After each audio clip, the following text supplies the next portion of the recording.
Alright. सब ready हैं, start करें। आवाज़ आ रही मेरी? स्क्रीन भी नज़र आ रही सबको? कोई ऐसा बच्चा तो नहीं जिसको स्क्रीन ना दिख रही हो?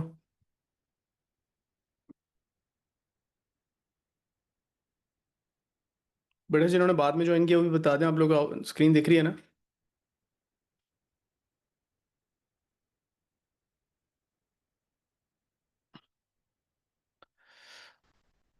ऑलराइट। No complaints. इसका मतलब है कि सब okay. So the paper is CAIE O level physics multiple choice paper one. 1-2 variant है। मई जून 2024 1 आवर का पेपर होता है। आपको आंसर शीट दी जाती है। उसके ऊपर अपने पेंसिल से शेड करने होते हैं अपने आंसर्स। ठीक है। आपको इरेजर की भी ज़रूरत है ऑब्वियसली, ताकि आप अपने आंसर्स रिमूव कर सको, and obviously you would need a pencil. 40 questions in total. You have to answer all of them. ABCD में से कोई एक ऑप्शन चूज करना होता है। That's it. एंड आंसर्स जो हैं वो आपने आंसर शीट के ऊपर देने हैं। जो क्वेश्चन है, क्वेश्चन पेपर में आप जो मर्जी करते रहो, वर्किंग करो, जो भी करो, वहाँ आंसर मार्क कर दिए। एग्ज़ाम के बाद आके कभी भी ये सवाल नहीं करना कि सर मैंने गलती से आंसर शीट पे सारे क्वेश्चन आंसर्स ट्रांसफ़र नहीं किए तो क्या मेरा पेपर चेक हो जाएगा? नहीं होगा। Answer sheet is the only thing that will be scanned and automatically marked. तो आपने शेडिंग भी बहुत सही से करनी है। ठीक है। ऑलराइट। 40 मार्क्स का पेपर है।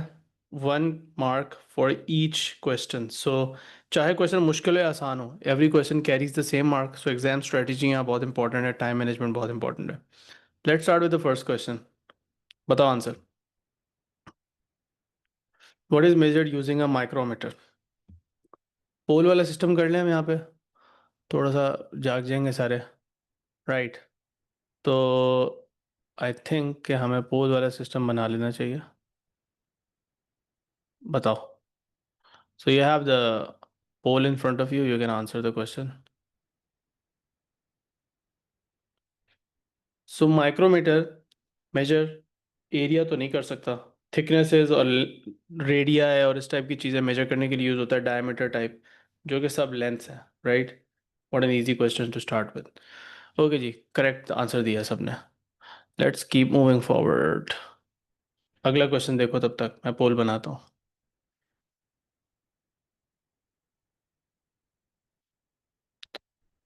अब देखो, आपको देखने में शायद लगे कि शायद आउट ऑफ सिलेबस कोई चीज़ आ गई है, but you have to remember still आपके सिलेबस में से ही है question.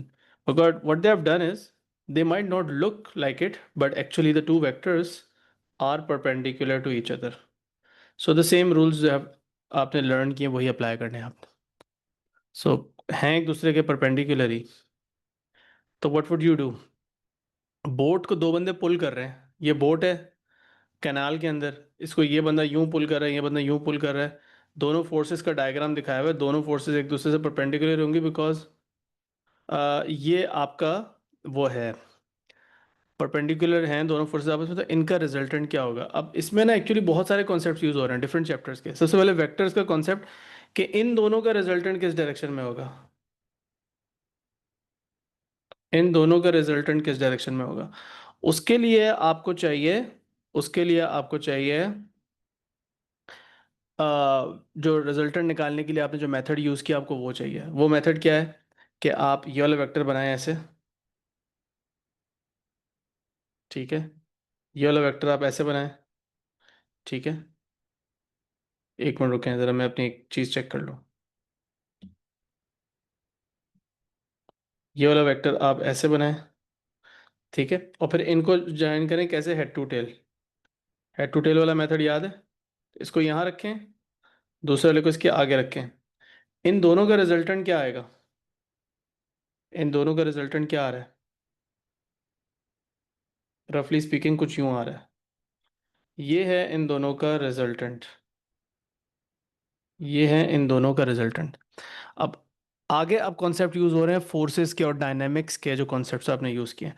Board moves at constant velocity. तो अगर बोर्ड मूव कर रही है कांस्टेंट वेलोसिटी पे, जिसपे इन दोनों फोर्सेस का जो रिजल्टेंट उस पर आ रहा है वो कुछ इस डायरेक्शन में है। इन दोनों फोर्सेस का रिजल्टेंट इस डायरेक्शन में, तो ये एसेंशियली फॉरवर्ड फोर्स हो गई। लेकिन अगर बोट कांस्टेंट स्पीड से मूव कर रही है, कांस्टेंट वेलोसिटी से मूव कर रही है, तो इस पे उन्होंने ये नहीं पूछा कि इन दोनों फोर्सेस का रिजल्टेंट क्या है। उन्होंने पूछा है ड्रैग जो फोर्स पे एक्ट कर रहा है उसकी डायरेक्शन क्या होगी। तो ड्रैग जो होगा वो होगा इसका इक्वल एंड ऑपोजिट, ताकि ओवरऑल इस बोट पे रिजल्टेंट जीरो आए और ये बोट कांस्टेंट वेलोसिटी से फॉरवर्ड डायरेक्शन में मूव कर सके।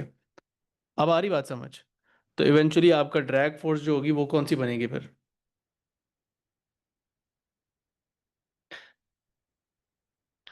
Opposite to this. It has to be opposite and equal to this. So then what is the right answer in the end? So this is a good question actually. You should mark it and save it for later as well. So the final answer would be A. किसी ने अपना answer correct नहीं किया, कर सकते हैं बाद में करेक्ट या नहीं कर सकते हैं, आगे समझ। ये है आपका final answer. Hopefully you got the concept. Clear हुआ?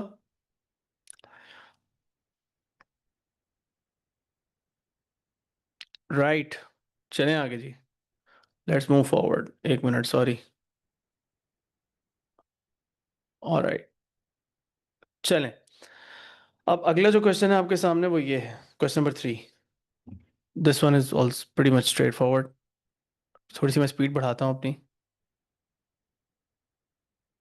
करो, जवाब दो।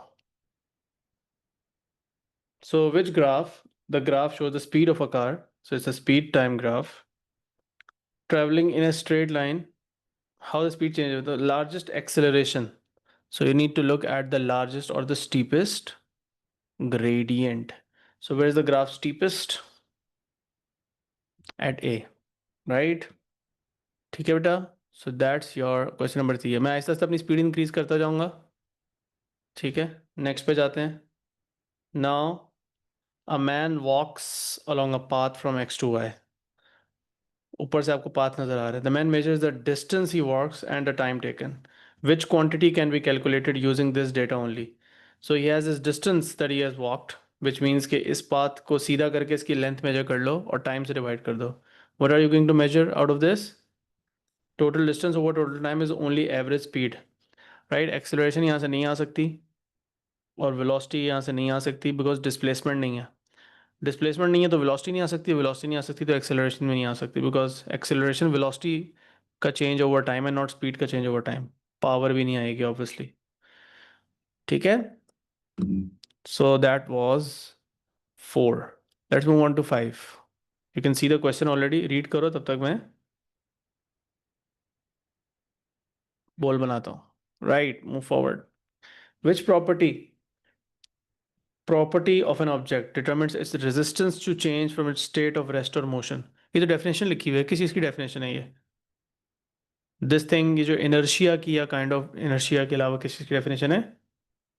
रेजिस्टेंस टू चेंज कौन सी चीज़ प्रोवाइड करती है? ये हमने फॉर्मूला पढ़ा था कि रिजल्टेंट फोर्स अपॉन मास।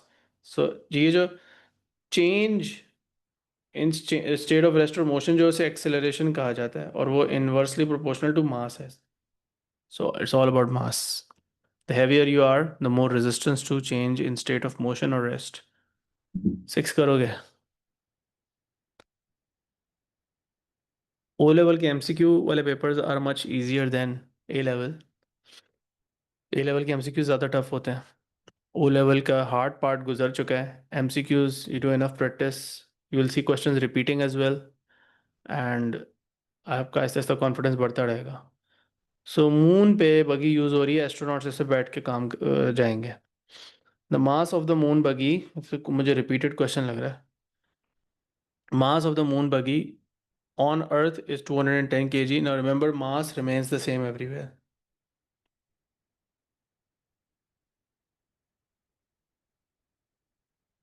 तो इसका मास अब हर जगह 210 kg रहेगा। Gravity on the moon is 1/6 of that on Earth. What is the weight of the buggy on the moon? Pretty straightforward. अर्थ पे वेट निकाल लो, अर्थ पे निकाल लो। हम 9.8 से करते हैं मल्टीप्लाई, तो क्या आता है? Remember, it's not 10, it's 9.8। सो 2058 आता है। That's your weight on the moon, sorry on the अर्थ। तो वेट मून पे कितना होगा? 2058 डिवाइडेड बाय 6। या आप ऐसे भी कर सकते थे, बस डायरेक्टली यहाँ पे 9.8 को 6 से डिवाइड करके लिख देते, तो डायरेक्ट आंसर आ जाता, बट आंसर डिवाइड बाय 6 करो, 343 आ रहा है। So 343 newton, two significant figures में 340 है। Clear? Let's move forward.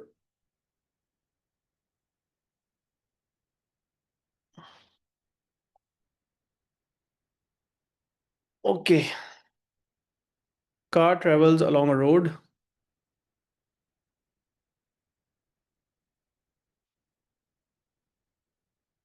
The force on the car due to the engine is 800.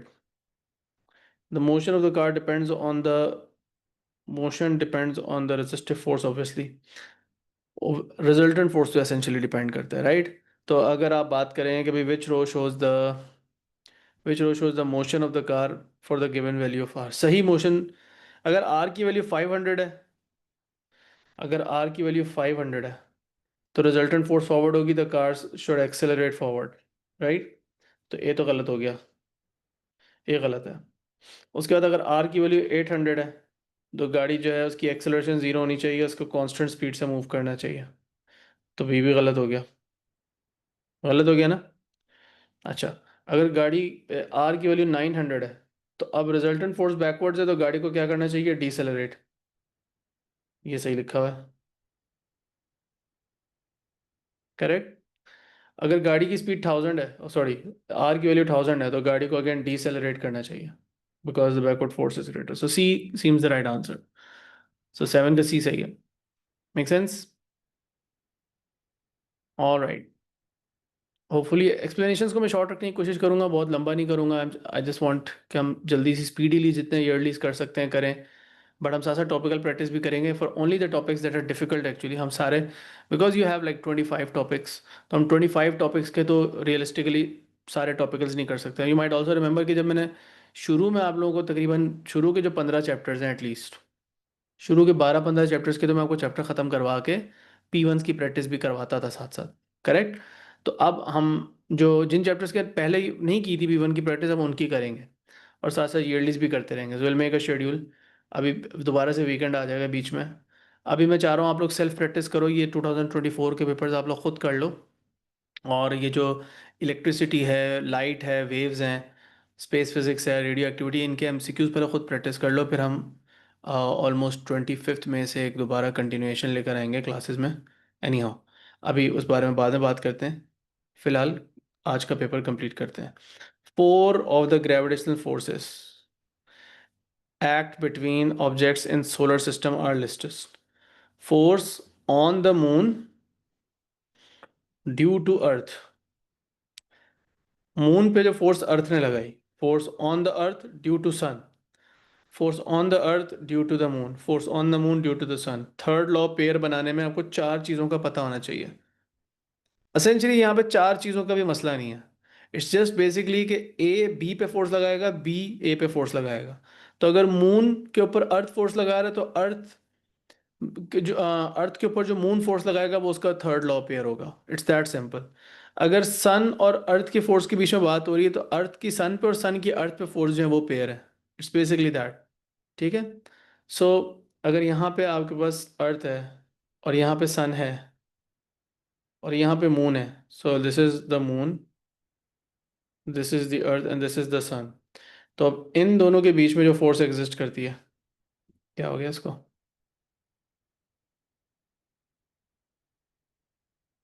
ये पेयर है, इन दोनों के बीच में जो फोर्स एग्जिस्ट करती है वो पेयर है, एंड देन ये दोनों भी एक दूसरे पे कोई ना कोई फोर्स लगाते होंगे, वो पेयर है। तो if you just label these forces, you can see के force on the moon due to the earth, ये एक्चुअली ये वाली फोर्स की बात करें, ये P बनती है। Force on the earth due to the sun जो है, ये एक्चुअली फोर्स Q की बात हो रही है। P and Q are definitely not pairs, so A is not the answer, correct?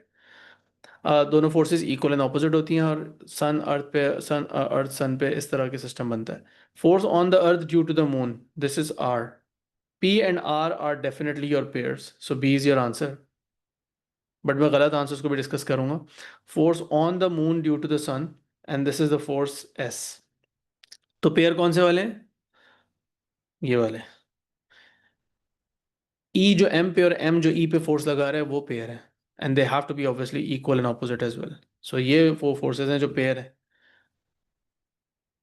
ठीक है, ये और ये आपस में पेयर नहीं है, ये और ये पेयर होते हैं अगर लिखा हुआ होता, लेकिन ये तो मेंशन ही नहीं की हुई, ये भी मेंशन नहीं की हुई। ये और ये पेयर होते हैं, बट अगेन इसको तो मेंशन ही नहीं किया हुआ। ठीक है, ये और ये पेयर है, ये और ये पेयर नहीं है, ये और ये पेयर नहीं है, ये और ये भी पेयर नहीं है। None of those are pairs.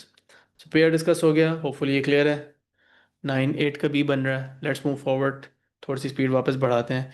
And this is a very repetitive question, this is asked like 100 times. हमने इस टाइप के क्वेश्चंस किए हुए भी हैं काफ़ी दफ़ा जब हमने ये चैप्टर कंप्लीट किया था। Any how, give you an answer. Just इस तरह की सिचुएशन, इंक्लाइंड स्लोप के ऊपर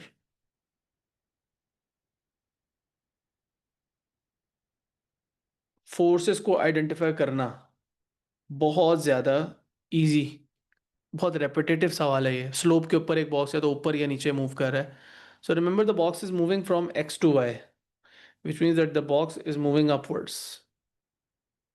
So what is the direction of the friction? इसके opposite, along the floor. Correct? Deformation का question आ गया, शाबाश, लगे रहो। How many questions do you think you have seen जो repeat हो रहे हैं?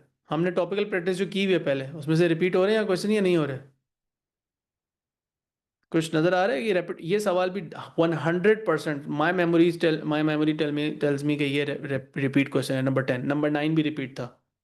अभी तक एटलीस्ट 10 में से 2 सवाल में देख चुके रिपीट हो रहे हैं। This is not a question that is absolutely new. So O level में एमसीक्यूज और आईजीसीएसई में एमसीक्यूज की reputation, you can see it.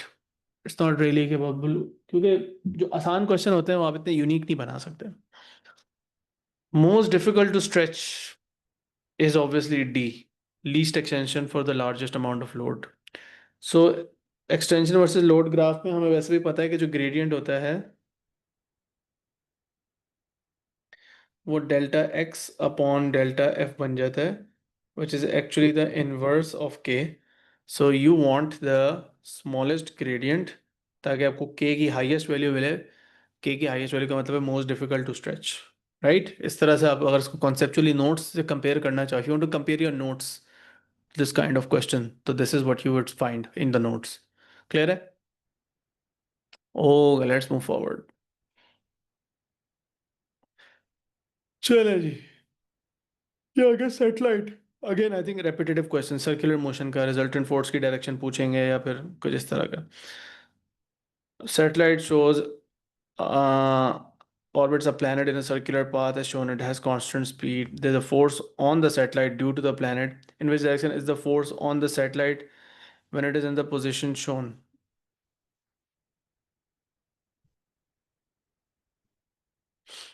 Very interesting. Force on the satellite पूछा है। बहुत इन्होंने ट्रिक ट्रिक क्वेश्चन किया है बहुत ज़्यादा। ऐसा एरोस को बनाया है इन्होंने गलत जगह पे जानबूझ के। फोर्स किस चीज़ पे मांगी है? सैटेलाइट पे। If you were to just draw this diagram yourself, तो ये आप फोर्सेस प्लेनेट के ऊपर इन्होंने क्यों बनाएंगे? जानबूझ के कोई गेम करी है, पता नहीं अजीब सी गेम खेल रहे हैं आपके साथ। But if this is the planet and कोई भी चीज़ उसके अराउंड सर्कुलर मोशन में है, कोई भी उसको प्लेनेट को कोई भी चीज़ ऑर्बिट कर रही है, तो यू नो वेल इनफ कि like this is your satellite, right? If this is your satellite,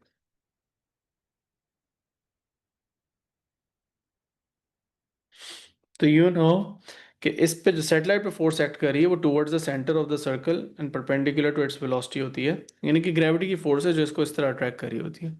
तो प्रॉब्लम ये है कि उन्होंने बड़े अजीब तरीके से एरोस प्लैनेट के ऊपर क्यों बनाए। अब ये देखो, ये फोर्स की डायरेक्शन किससे मैच हो रही है?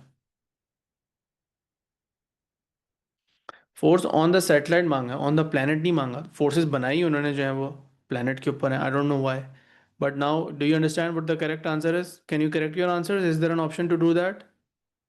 चेंज करने का ऑप्शन नहीं है? अगर चेंज करने का ऑप्शन है तो चेंज कर लो, वरना मुझे चैट में सही आंसर बता दो। ये जो फोर्स है ये डी से मैच हो रही है, मतलब इस सेटेलाइट पे फोर्स एक्चुअली यूं बनी हुई होनी चाहिए, दिस आई डोंट नो क्यों इन्होंने ऐसे बनाई है फोर्स। ठीक है, so direction. Okay, principle of moments apply करेंगे। Let's do question 12।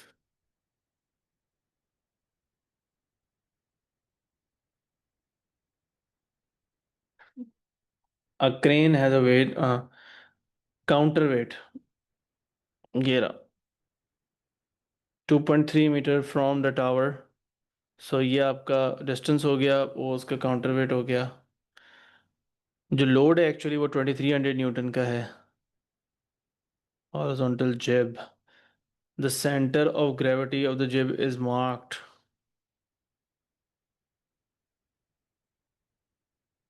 ये है जिब की centre of gravity. What is the horizontal distance between the 2300 load and P so that there is no moment about P. ये भी बोल सकते थे कि भाई जो जिब है आपकी वो इक्विलिब्रियम में हो, तो रिजल्टेंट मोमेंट अगर जीरो आना चाहिए तो obviously you know they are asking for this distance obviously, ये डिस्टेंस मांग रहे हैं वो आपसे, this is what they are asking for. So what is it, clockwise moment और एंटी क्लॉकवाइज मोमेंट? एक्चुअली तो सम ऑफ क्लॉकवाइज और anti clockwise moment equal होते हैं, बट यहाँ पे एक एक ही है। सो एंटी क्लॉकवाइज है 5800 इंटू 2.3, और क्लॉकवाइज है 2300 इंटू डी। बिकॉज मोमेंट क्या होता है, एफ इंटू डी होता है, तो दोनों तरफ F into D respectively apply कर दिया। डी की वैल्यू क्या आएगी? बताओ।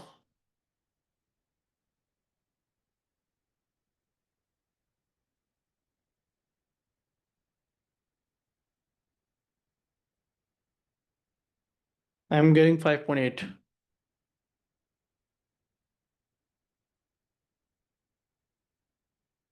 सी, 12 करेक्ट। चलो चलो चलो आगे चले।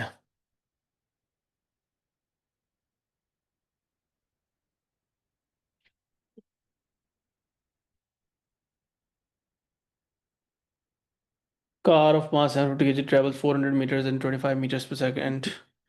It then accelerates to 35 and travels a further 400 meter. What is the change in momentum of the car due to acceleration?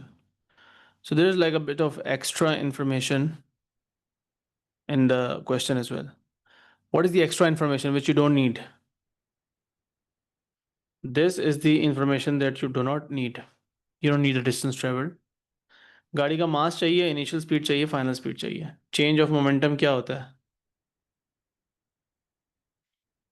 M V minus M U. गाड़ी का मास तो चेंज हुआ नहीं है।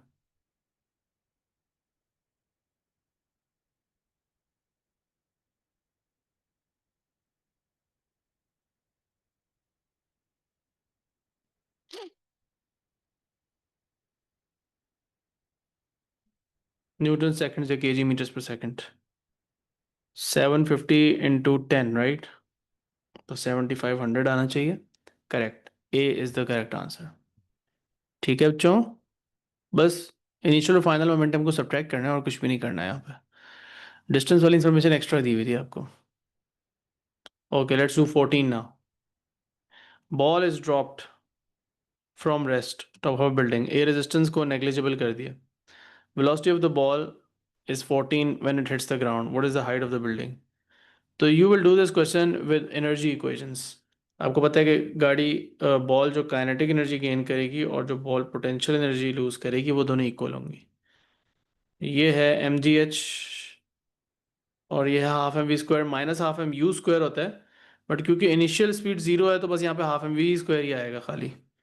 एम यहाँ पे कैंसिल हो रहा है, मास बॉल का नहीं चाहिए हमें, और हमें ये पता चल रहा है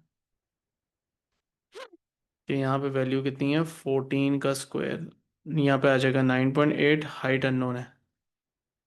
निकालो, what do you gate?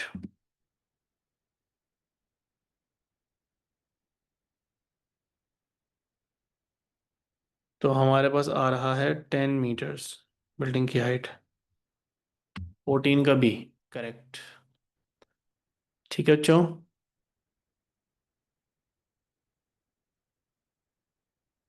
Right let's move forward.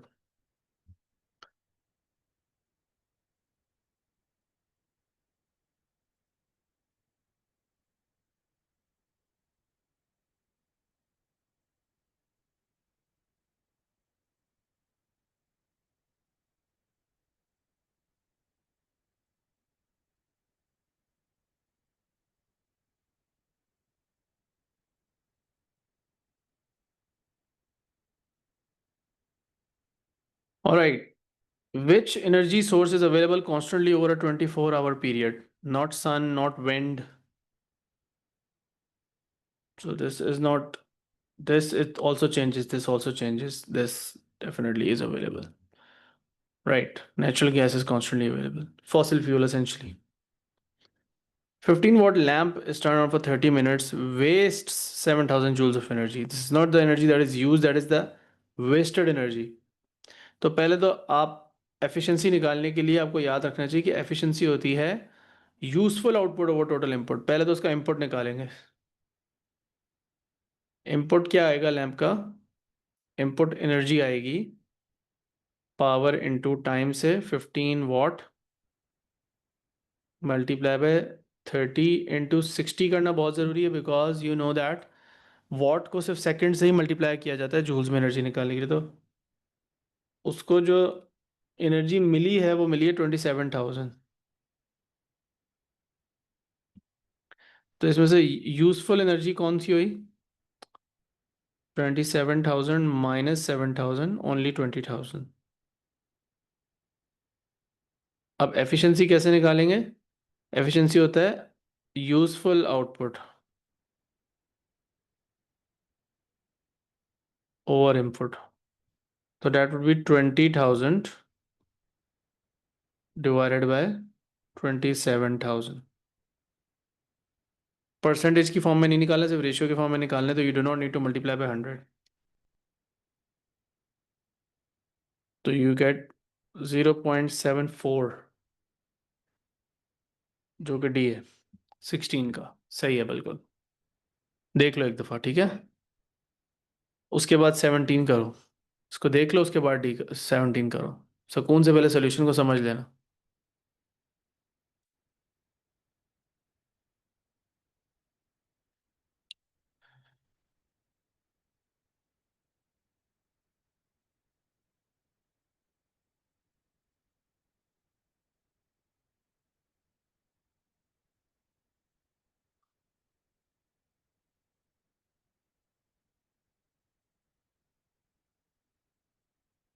Which quantity is not measured in joules?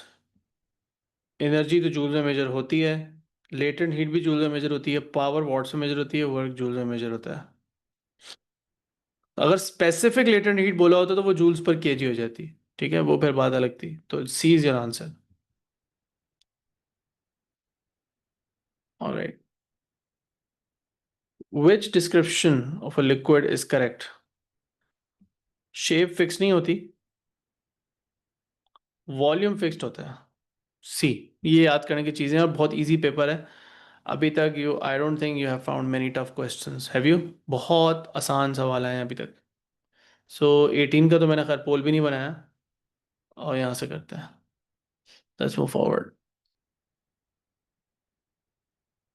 चलो शाबाश। Transparent box has a dividing wall in its middle, right? Contains two different gases on each half. There's a brown gas and there's a colorless gas. The wall is removed, the box is left for a long time, the gases do not react. So कोई chemical reaction नहीं हो रहा, but gases obviously mix होंगी। Brown gas on the right and the colorless gas on the left. Obviously that's not gonna happen. ऐसा तो नहीं होगा कि brown gas जो है वो पूरी right पे चले जाएगी, colorless gas पूरी left। Pale brown gas throughout. That seems the most sensible answer.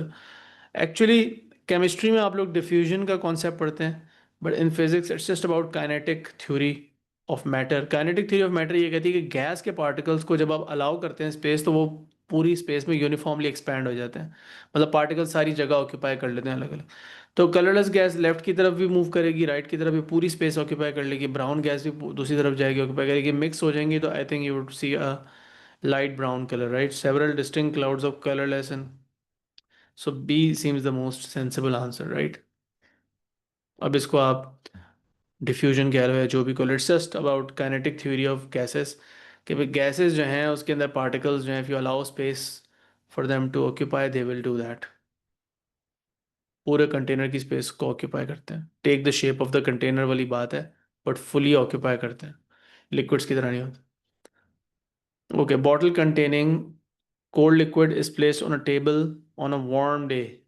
Drops from the water, drops of water form on the outside of the bottle, what process causes the droplets to form. तो bottle के बाहर ठंडे glass का पानी, ठंडे पानी का glass, ठंडी बॉटल है, उसके अंदर बाहर ड्रॉपलेट्स फॉर्म हो रहे हैं, वो क्यों हो रहे हैं? क्योंकि सराउंडिंग में जो एयर है उसमें जो मॉइस्चर था वो कंडेंस होके उसके ऊपर ड्रॉपलेट्स बनाता है। तो किसी भी ठंडी बॉटल या ठंडे ग्लास के इर्द गिर्द जो ड्रॉपलेट्स बनते हैं, they are due to the surrounding air. इसके अंदर वाला पानी तो बाहर नहीं आ रहा, जो सराउंडिंग में पार्टिकल्स हैं वो यहाँ पे कंडेंस करके वाटर ड्रॉपलेट्स बना लेता है।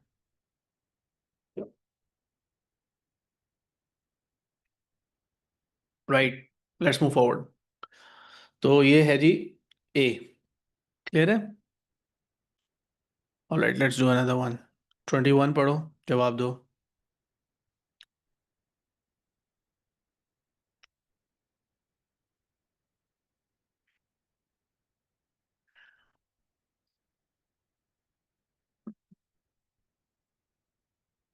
What is the specific heat capacity of a liquid? A is wrong. It's the energy needed per unit mass to raise the temperature by 1 degree Celsius. Energy required to heat 1 kg through 1 degree Celsius. That makes more sense. Energy required. So ये वाली बात और ये वाली बात ठीक थी। Change the state वाली बात अगर होती तो वो स्पेसिफिक लेटेंट हीट होती। तो C is the correct answer. Okay, so we are half way through the paper, more than half way through the paper. इंशाल्लाह अगले 15 मिनट में हम कर लेंगे इसको wrap up. Which statement which statement about infrared radiation is correct? ये गौर से पढ़ लेना, ये जब भी करेक्ट स्टेटमेंट वाले क्वेश्चन आते हैं, कभी कभार इनकरेक्ट स्टेटमेंट वाले क्वेश्चन भी आते हैं। तो just read the top question carefully, ताकि आपको पता हो कि आपने गलत स्टेटमेंट चूज करना है, सही स्टेटमेंट चूज करना है। यहाँ पे तो गलत स्टेटमेंट ही चूज करना है, सॉरी सही स्टेटमेंट चूज करना है इस क्वेश्चन में तो। एनी हाउ, सो करें, ज़रा बताएं क्या जवाब आता है। In a vacuum, infrared radiation travels at the speed of light. That is a correct statement. All electromagnetic radiation travel at the speed of light in vacuum. This is it's a longitudinal wave. Obviously not. It's a transverse wave. तो ये बात तो गलत है। जितनी भी electromagnetic waves हैं वो ट्रांसवर्स होती हैं। Infrared radiation has a higher frequency than ultraviolet. गलत, ये भी बात गलत बात हो गई। लोअर फ्रीक्वेंसी है देन अल्ट्रावायलेट। आपको ऑर्डर याद होना चाहिए, रेडियो की लोएस्ट फ्रीक्वेंसी होती है, गैमा की हाईएस्ट होती है। White surfaces are better emitters, poor emitters. Black surfaces are better emitters. So A was the correct option. I don't know, many of you chose C. आपको electromagnetic radiation का जो order है वो सही याद होना चाहिए। लोएस्ट फ्रिक्वेंसी इज रेडियो, उससे हाई फिर माइक्रो, फिर इंफ्रारेड आता है, उसके बाद विजिबल लाइट आता है, फिर अल्ट्रावायलेट आता है। अल्ट्रावायलेट की फ्रीक्वेंसी ज़्यादा होती है बेटा, ठीक है। फिर एक्सरे की उससे भी ज़्यादा होती है, गैमा की सबसे ज़्यादा होती है फ्रीक्वेंसी, लेकिन गैमा की वेवलेंथ सबसे छोटी होती है। And if you go in the opposite direction the wavelength starts to increase. So wavelength बढ़ती है तो फ्रीक्वेंसी कम होती है, and vice versa, inversely proportional है। ओके जी, speed of sound in air is 330। Which sound is classed as ultrasound? Oh that's a good question. So how would you classify? आपने ultrasound की डेफिनेशन पढ़ी है कि इसकी फ्रीक्वेंसी ग्रेटर देन 20,000 हर्ट्ज होनी चाहिए। So that is the condition that you will apply. तो आपको सारी जगहों पे अब वेवलेंथ दे दी गई है। जब वेवलेंथ दी गई है तो अब आपने सबकी फ्रीक्वेंसी निकालनी है। Now the wave equation is v is equal to lambda F. If you rearrange for f you will get v upon lambda. ये मीटर्स पर सेकंड में, and all of these wavelengths are given in centimetres, तो make sure कि दोनों metres में converted हो। तो यहाँ पे आप फ्रीक्वेंसी जब इसकी निकालोगे तो that will be 330 divided by 0.250। कितनी आती है मुझे निकाल के बताते जाओ। यहाँ पे स्पीड ऑफ साउंड तो 330 है, बट यहाँ पे आ आई थिंक मैंने यहाँ गलत किया है, 2.5 आएगा। यहाँ पे 2.5 आएगा, यहाँ पे 0.25 आएगा, यहाँ पे 330, 0.025 आएगा। तो चेक करो फ्रीक्वेंसी सबकी क्या आ रही है, 20 हर्ट्ज से ज़्यादा किसकी आती है? पहली वाली तो डेफिनेटली नहीं आ रही, दैट इज जस्ट 132। तो this is not ultrasound. Probably second last या लास्ट आंसर ही होगा। ये है जी 1320, still not ultrasound. 13,200. That is still less than 20,000. Still not ultrasound. So the correct answer is none of the above. D सही answer है. गलत answer. यहाँ पे क्या मैंने पोल ही पुराना चल रहा है या पुराना पोल चल रहा है आई थिंक. एनी हाउ अब मैं दोबारा अगले क्वेश्चन के लिए पोल बनाता हूँ, ठीक है. ये समझ में आ गया सबको. चलो नेक्स्ट करो. तो you are shown 4 eyes and how the light travels through the lens of the eye. और नॉर्मल आई किस तरह काम करती है. So you know that for a normal eye, the rays will converge and they will all meet exactly at the retina. जो कि मैं यहाँ पे जो this is what we need. ठीक है. This doesn't happen anywhere. ये जो बंदा है ये शॉर्ट साइटेड है और ये लॉन्ग साइटेड है. Correct me if I am wrong. मुझे भूल जाता है अक्सर. I mix it up so I always refer to my notes. सही बता रहा हूँ. सी शॉर्ट साइटेड और डी लॉन्ग साइटेड के लिए है. सी का विजन करेक्ट करने के लिए you would use a diverging lens. D का विजन सही करने के लिए you would give him a converging lens. Am I correct. 24 का ए सही है वो तो ठीक है बट सी और डी का वैसे ही मैं कंफर्म करना चाह रहा हूँ. चलो let's move to question number 25. शाबाश शाबाश. स्पीड अप करते हैं. एनीवे अगर कुछ समझ ना आए बेटा तो फील फ्री टू आस्क. मैं तेज जा रहा हूँ बट दैट डजंट मीन कि you can not ask question. Question पूछ लेना ठीक है जहाँ समझना है. आई नो पेपर वैसे मोस्टली ईजी है. कोई भी चीज़ अभी तक पता नहीं क्या थ्रेशोल्ड तक बंदा इसका पेपर का थ्रेशोल्ड भी चेक करके बताए. But this is not a difficult paper at all. IGCSE वाले भी कंफर्म करें मुझे अक्सर भूल जाता है. सो you have your paper 2 which is your MCQ. It is also 1 hour ना या उसका टाइम कम होता है. उसका 40-45 मिनट्स तो टाइम नहीं होता जैसे आप लोग का पेपर 2 में कम टाइम होता है. हाँ. तो in IGCSE you will then it's reasonable to assume कि IGCSE के अंदर डिफिकल्टी लेवल शायद इससे भी कम हो. But you have to be a little quicker than this. Even quicker than we are doing right now. Essentially speaking, you will not have the time to recheck the paper. एक ही दफ़ा करने हैं question और सही से करना है.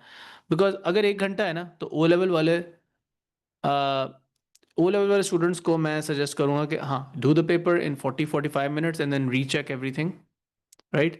And if you're stuck on something, leave it, come back for it later.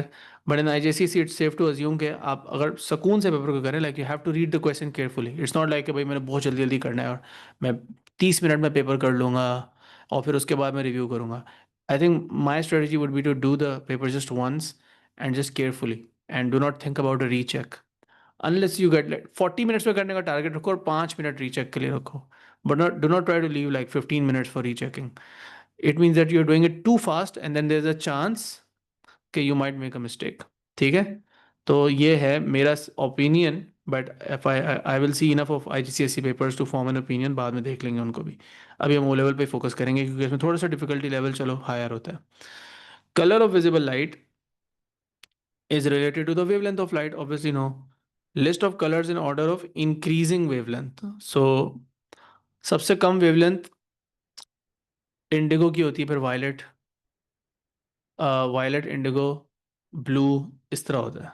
So it's like this is the order of the increasing wavelength. इस डायरेक्शन में वेवलेंथ इंक्रीज होती है. तो ब्लू, ग्रीन, येलो, रेड. पहला वाला ही सही है. बाकियों में कोई ना कोई गलती है. देन ऑब्वियसली रेड के बाद येलो नहीं आ सकता. ब्लू एंड पे नहीं आ सकता. I mean all the others are wrong. It's pretty obvious. So 25 का A. Let's not waste time. आओ 26 करें. अभी भी आप लोग मैं देख रहा हूँ पोल में आप लोग गलतियाँ कर रहे हैं. But these are very easily fixable mistakes. A lot of paper is just memory, just memorising easy things. Very easy questions so far. So far, I've just found one question. It was slightly interesting. The rest of them are very, very straightforward. Basic level पे भी आपने chapter पढ़ा हुआ है तो you should be able to solve all of these. चलो, thin converging lens is used as a magnifying glass. किस case में यूज होता है एग्जैक्ट आपको पता होना चाहिए. नेचर ऑफ द इमेज कैसी प्रोड्यूस होती है. And an expression that is the linear magnification. Linear magnification का हमें वैसी डेफिनेशन पूछी है तो वो तो हमें पता ही है कि इमेज अपॉन ऑब्जेक्ट लेंथ होती है। तो ये सही लिखी हुई है, ये वाली सही लिखी हुई है, ये गलत लिखी हुई है, ये गलत लिखी हुई है। Whatever the image is form real virtual, it's always image upon object. जो nature of the image magnifying glass के केस में फॉर्म होती है वो पूरा केस आपको याद होना चाहिए, बट अगर मैं रफली बनाऊं तो if this is your magnifying glass and let's say this is the object, तो इमेज कुछ इस।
Can you hair me now? कितनी देर से कितनी देर से आवाज नहीं आ रही थी? ये पिछले क्वेश्चन की एक्सप्लेनेशन समझ में आई थी या पूरी पूरी नहीं सुनाई थी? Should I repeat the entire question? अच्छा, मैं दोबारा से।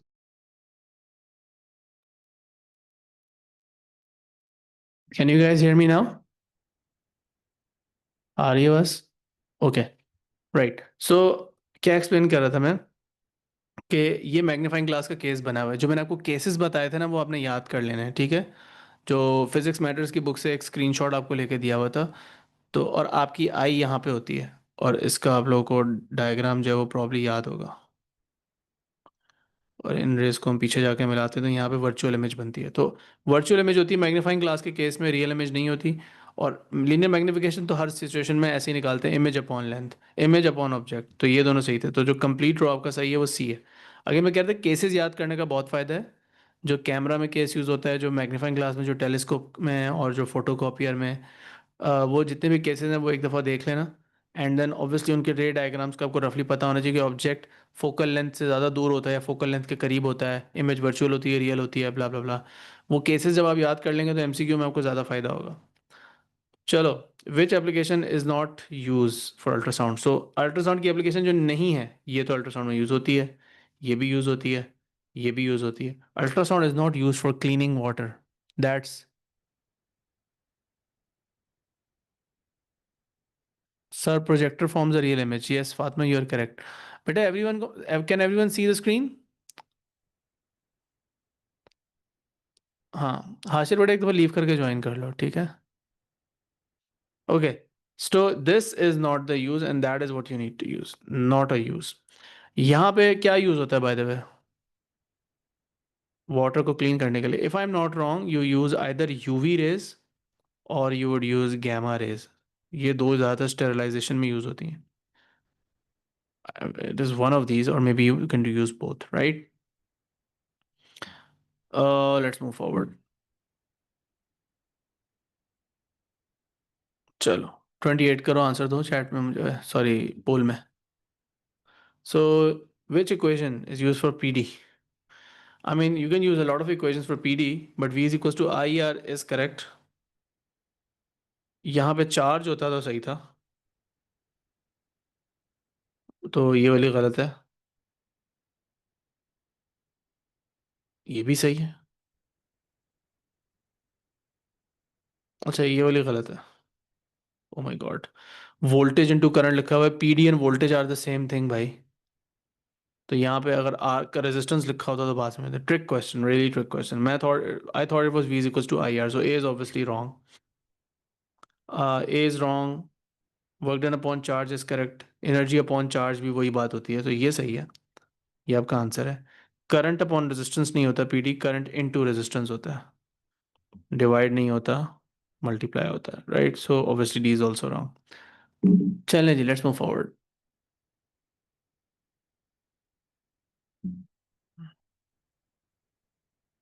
Okay, 5 electrical circuits, all resistors are identical, तो सबका रेजिस्टेंस जो है वो बराबर है। अज्यूम कर लो सबका रेजिस्टेंस 100 है, just for your own sake, let's say सबका रेजिस्टेंस आप 10 ohms अज्यूम कर लोगे। This is just for your own ease, but I could say just सबका रेजिस्टेंस आर भी अज्यूम कर सकते हो। Which circuits have equal resistance, अगर आप सबको 10 दे दो तो अगर ये भी 10 है और ये भी 10 है, ठीक है, बट वैसे तो यू कुड से कि ये दोनों आर है तो आर अपॉन 2 है, but you know that the overall resistance over here is 5 ohms, correct? I mean, you should be quick enough to do that at this point. This is also 5 ohms. This is exactly the same. No difference.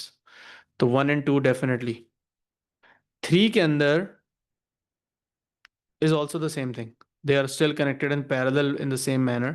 ये cell यहाँ लगा हो या यहाँ लगा हो, it's the same thing. It is still 5 ohms. तो 1 2 3, और यहाँ पे ये सीरीज में लगे हुए एक्चुअली, अब ये सीरीज में लगे हुए, यहाँ पे 20 ohms आएगा। अच्छा, यहाँ पे देखते हैं, अगेन ये दोनों पैरेलल में कनेक्टेड हैं, बहुत क्लेवरली कनेक्ट किया हुआ, बट यू कैन सी कि इसका डायरेक्ट जाके बैटरी से कनेक्शन बन रहा है, इसका भी डायरेक्ट जाके, तो ये एक जंक्शन है, ये एक जंक्शन है, एंड ये दोनों भी 5 ohms बना रहे हैं। So the answer is 1 2 3 5। Which one is it? 1 2 3 5, ए, 29 का ए, करेक्ट, गुड। चलो,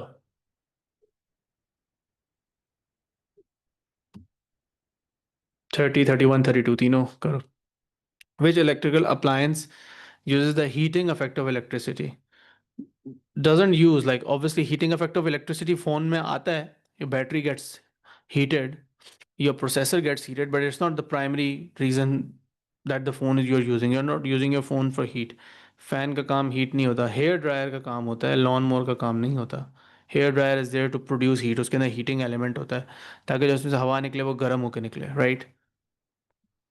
How many kilowatt hours of energy are used by a 1000 watt heater connected to 230 watt supply for 30 minutes? You just need to do power into time, but power should be in kilowatts. So that would be written as 0.1 kilowatt,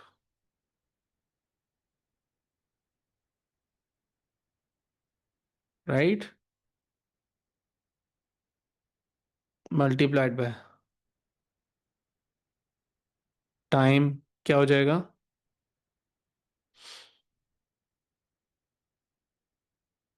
30 into 60,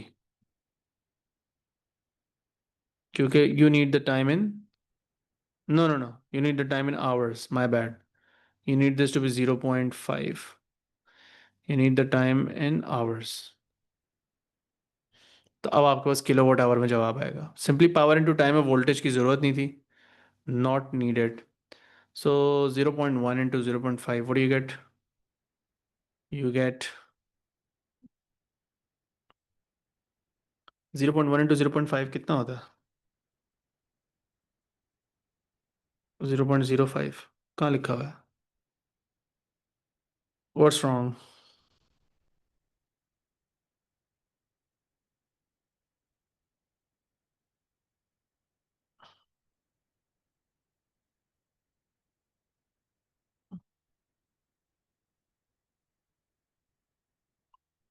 what is, ये क्या बात हुई? Something is up with this, कुछ गड़बड़ लग रही ना यहाँ पे। गलत आंसर आ रहा है, वैसे 0.05 आ रहा है, which is not the correct answer. Oh, I am sorry, बताओ ना गलती। This is gonna be 1 kilowatt, not 0.1. Sorry, so the answer would be मैं कहूँ मार्किंग स्कीम में इन्होंने कैसे गलती कर दी, 0.5 किलोवाट आवर, सो बी आंसर होगा। हाँ, 1000 divided by 1000 should be 1, not 0.1, right, my bad. चलो नेक्स्ट करते हैं अब, let's do 32। Which safety precaution must be taken when wiring an electrical kettle that has a stainless steel outer casing? So obviously you know earthing use होनी चाहिए, earth और fuse होना चाहिए live wire में. It must be earth. It must be earth. So earthing is obviously one thing that you're looking for. Fuse in the live wire. That is correct. This is the wrong thing. So A seems the correct answer. Do not need to be earth वाली बात गलत हो गई, does not need to be earth वाली बात गलत हो गई, ये वाली बात ठीक थी, ये वाली बात यहाँ पे दोनों ही गलत थी। So A was partially correct, C was partially correct, B was partially correct, A was completely correct, D पूरा ही गलत था। ठीक है, सो दैट्स 32। अर्थिंग और फ्यूज दोनों चाहिए आपको। Alright, what do you get now? What is the purpose of the earth in a plug connected to an appliance? Earth wire का पर्पस क्या है? No, that's not the purpose. Earth की wire के बगैर भी appliance will work. That's not the point. Thermal energy is not the point. Prevent a person from getting shock. But how? उसकी detail में नहीं गए. But essentially अगर fault हो जाए तो मेटेलिक बॉडी से करंट को लेके जाना to the earth, to the ground is what's the essentially the phenomena, the mechanism. But it obviously in general that's the purpose के अब शॉक को रोकना, इलेक्ट्रिक शॉक को. To protect the appliance from a current that is too large, that would have been a fuse. वो fuse की explanation है। All right, आगे चलते हैं।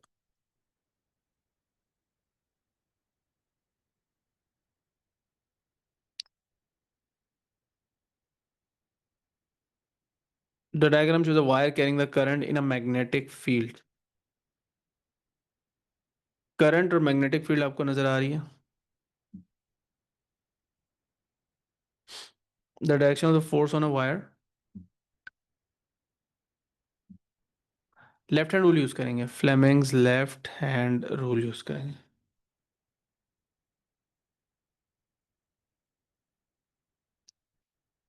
सो मिडिल फिंगर यूं जाएगी आपकी, और सॉरी इंडेक्स फिंगर आपकी यूं जाएगी, मिडिल फिंगर यूं जाएगी। So I am getting the force into the page.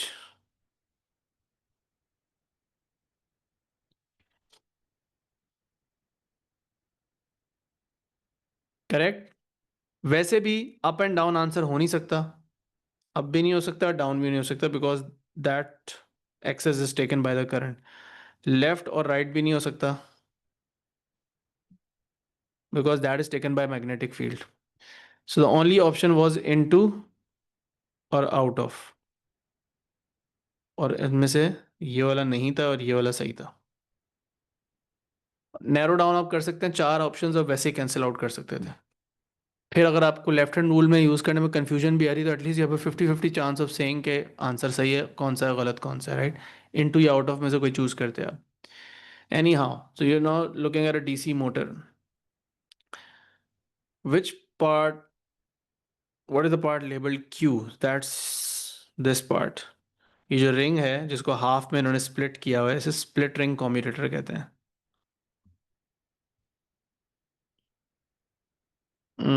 By the way, these are your magnets, this is your coil, these are your carbon brushes, and these will connect to a power supply or a cell. Show the transformer, right? कह रहे हैं right, student rights 4 statements, student ने लिखी हैं तो गलत सही भी हो सकती हैं, about how a transformers work.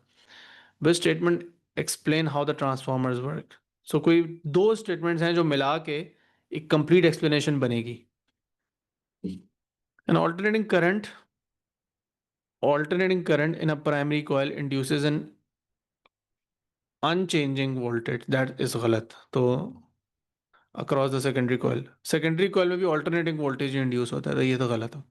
Alternating voltage across the primary coil produces a changing magnetic field in the iron core. This is correct.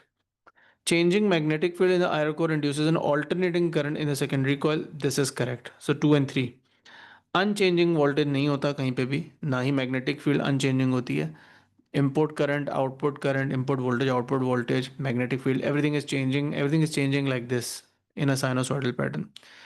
Anyhow, the answer is 2 and 3, which will be 36 का C, which is correct. बस 4 questions रह गए माशाल्लाह से. So when did we start this paper, exact किस time पे हमने paper कब स्टार्ट किया था, इसको याद है? Which particle has the smallest mass? Definitely an electron, right?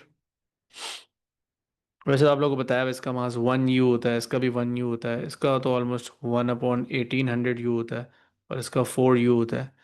यानी कि अगर यूनिफाइड एटॉमिक मास, या आप इसको कहो कि इनका जो relative mass होता है compared to one another, right? Which two atoms? Which two atoms?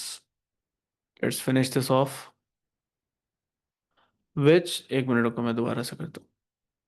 Which two atoms are isotopes of the same element? So obviously you're looking for different, same number of protons. Number of protons same होने चाहिए. That is all that you're looking for. फिर number of protons different ही होते हैं obviously.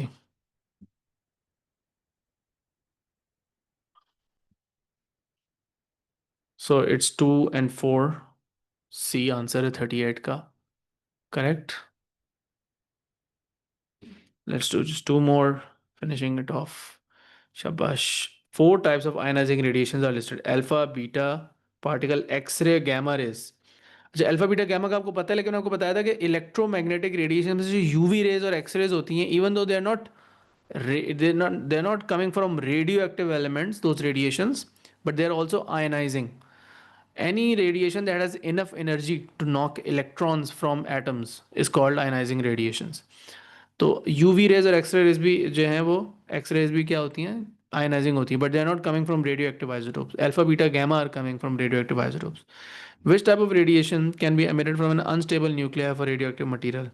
Alpha, beta and gamma obviously, and not X ray. So A is your answer. Very easy. Last question. 31 out of 40 was threshold for A. Reasonable. सो आपको अपनी expectation paper 1 में high ही रखनी है. Paper 1 में expectations जो हैं वो आपको 35 मार्क्स को टारगेट करना है, ठीक है? If you want an A star, ठीक है? पेपर 1 में थ्रेशोल्ड हाई ही रहेगा mostly. You can expect mostly के क्वेश्चंस आसान ही होंगे, but do enough questions, do enough practice. 5 साल के, you have enough time now. I think अब between now and MCQ papers, is there anything in the 2 weeks, या बस gap ही गैप है अब? सो ऑल टॉपिक्स के टॉपिकल्स आपने करने हैं, बट स्पेशली डिफिकल्ट टॉपिक्स के, ठीक है? So per day you should be doing 3 topics minimum, 30 to 40 questions for every topic, right? And then do a yearly. और टॉपिकल्स की जब प्रैक्टिस करो तो 2023 2024 के क्वेश्चंस छोड़ दो, ना करो. टॉपिकल प्रैक्टिस करो 2022 2021 2020 2019 2018. So just do like 30-40 questions from every topic, especially the bigger topics जैसे वर्क एनर्जी पावर है, लाइट है, काइनेमेटिक्स डायनामिक्स हैं. इसमें से ज़्यादा क्वेश्चंस करो. इलेक्ट्रिसिटी के ज़्यादा क्वेश्चंस प्रैक्टिस करो. रेडियो एक्टिविटी के ज़्यादा प्रैक्टिस करो, ठीक है? ये बड़े बड़े टॉपिक्स हैं. Okay, last question. Space physics कह लो या रेडियो एक्टिविटी कह लो. What is the nuclear reaction that powers the sun? Fusion of hydrogen into helium. Fusion of hydrogen into helium. Smaller particle larger में जाता है, ये नहीं हो सकता. So C is your right answer. That would be the end of the paper. Easy. Paper 1 O level को करवाने में बहुत सुकून रहता है, कोई मेरा अपना दिमाग इतना खुद यूज़ नहीं होता. बट AS को पेपर करवाने में बहुत दिमाग यूज़ होता है, क्योंकि उसमें खुद हर क्वेश्चन का आंसर चेक करना पड़ रहा होता है. Any how, that's it for today. कल परसों तरसों 3 दिन अब मैंने आप लोगों को प्लान बता दिया. Just do this. You have the topical files and everything. Anything is missing from Google Classroom, please tag me and sir Shayan, so that I can ask him to post it there. कोई भी PDF file कुछ भी आपको नहीं मिल रहा वहाँ पे बताओ, और अपनी प्रैक्टिस स्टार्ट करो। मंडे ऑनवर्ड्स हम दोबारा कंटिन्यू करते हैं। ठीक है, कुछ ईयरलीज और टॉपिकल्स हम अपनी टारगेट पे रखेंगे, but it's mostly up to you to just keep practising. ठीक है। जो टॉपिक्स के मैंने पहले P1 प्रैक्टिस नहीं करवाई, वो मैं आपको कोशिश करूंगा जितने भी करवा सकूं, जो एटलीस्ट मुश्किल वाले हैं वो मैं करवाऊँ। ओके, चलो, अल्लाह हाफिज़।